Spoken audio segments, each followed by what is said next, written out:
சங்கீதம் 96.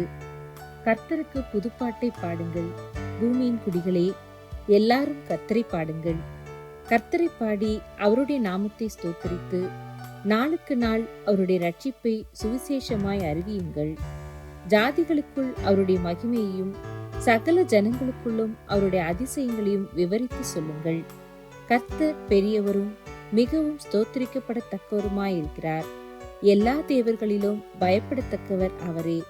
சகல ஜனங்களுடைய தேவர்களும் விக்கிரகங்கள் தானே. கர்த்தரோ வானங்களை உண்டாக்கினவர். மகிமையும் கனமும் அவர் சமூகத்தில் இருக்கிறது.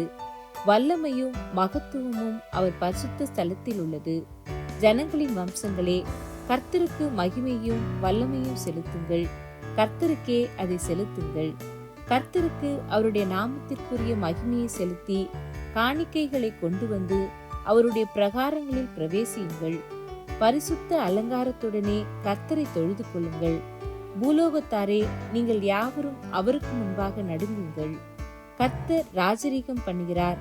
ஆகையால் பூச்சக்கரம் அசையாதபடி உறுதிப்பட்டிருக்கும். அவர் ஜனங்களை நிதானமாய் நியாயம் தீர்ப்பார் என்று ஜாதிகளுக்குள்ளே சொல்லுங்கள். வானங்கள் மகிழ்ந்து பூமி பூரிப்பாகி சமுத்திரமும் அதன் நிறைவும் முழங்குவதாக, நாடும் அதிலுள்ள யாவும் களி கூறுவதாக. அப்பொழுது கர்த்தருக்கு முன்பாக காட்டு விருட்சங்கள் எல்லாம் கெம்பீரிக்கும். அவர் வருகிறார். அவர் பூமியை நியாயம் தீர்க்க வருகிறார்.